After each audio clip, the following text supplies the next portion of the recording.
Narendra Modi EVM के दम पर चुनाव जीतते हैं। वाराणसी से चुनाव हार जाते, लेकिन ईवीएम में गड़बड़ी करके चुनाव जीत गए। मोदी की दहशत से लोग डरते हैं।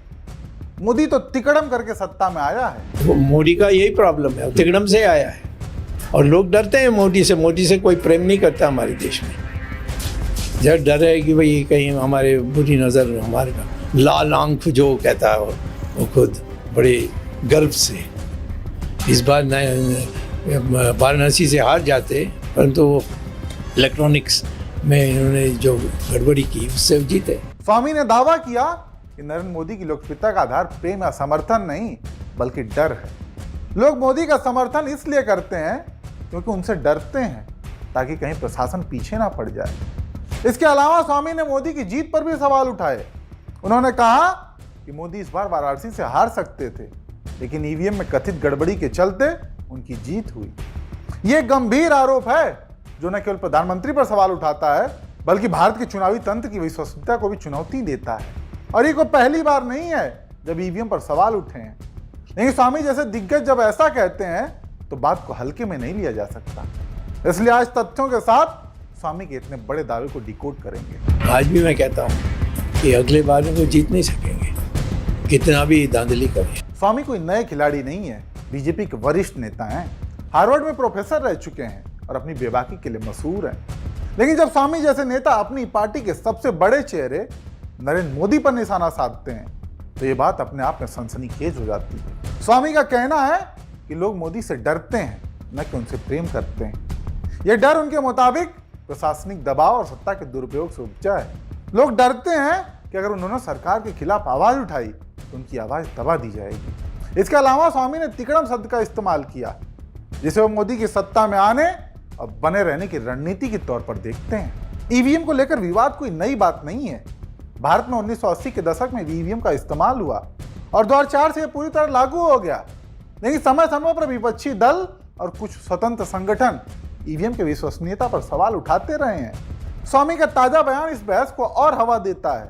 उन्होंने दावा किया कि 2024 के लोकसभा चुनाव में वाराणसी में मोदी की जीत ईवीएम में गड़बड़ी के चलते हुई। मोदी का यही प्रॉब्लम है, तिकड़म से आया है और लोग डरते हैं मोदी से। मोदी से कोई प्रेम नहीं करता हमारे देश में। जब डर है कि भाई कहीं हमारे बुरी नज़र, हमारे लाल आंख जो कहता है वो खुद बड़े गर्व से इस बार वाराणसी से हार जाते, परंतु इलेक्ट्रॉनिक्स में इन्होंने जो गड़बड़ी की उससे जीते। 2019 के लोकसभा चुनाव में वाराणसी में ईवीएम को लेकर बड़ा विवाद हुआ था। एक वायरल वीडियो में दावा किया गया कि वाराणसी में 11 लाख वोट डाले गए, लेकिन ईवीएम में 12,87,000 वोट गिने गए। यह एक गंभीर आरोप था, क्योंकि इससे यह शक पैदा हुआ कि क्या एक्स्ट्रा वोट जोड़े गए। हालांकि चुनाव आयोग ने इस दावे को सिरे से खारिज कर दिया। आयोग के मुताबिक वाराणसी में कुल मतदाता 18,56,791 थे और ईवीएम में केवल 10,58,744 वोट ही गिने गए। आयोग ने इसे तकनीकी गलतफहमी और गलत आंकड़ों का प्रचार बताया। लेकिन इस विवाद ने जनता के बीच शक का बीज बो दिया था। 2022 में वाराणसी में एक और घटना ने ईवीएम पर सवाल उठाए।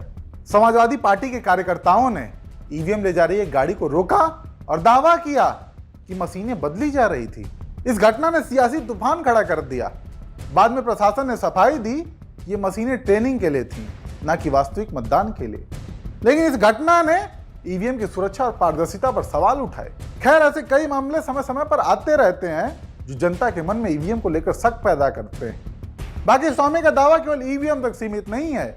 वो मोदी की कार्यशैली और सत्ता में बने रहने के तरीकों पर भी सवाल उठा रहे हैं। तिकड़म शब्द का इस्तेमाल उनके लिए एक बड़ा आरोप है। स्वामी ने पहले भी सरकार के कई फैसलों की खुलकर आलोचना की है, जैसे कि राफेल डील और राम मंदिर ट्रस्ट। लेकिन सवाल यह है कि स्वामी का यह बयान बीजेपी के लिए कितना बड़ा खतरा है। क्या यह पार्टी के भीतर बगावत का संकेत है? स्वामी का बीजेपी में प्रभाव भले ही पहले जितना ना हो, लेकिन उनकी बातों का वजन अभी भी है।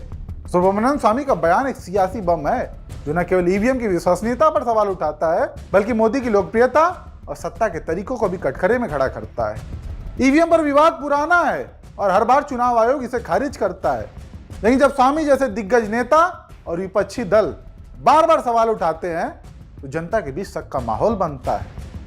बाकी स्वामी के आरोपों पर आप दर्शकों की क्या राय है, हमें कमेंट करके जरूर बताएं।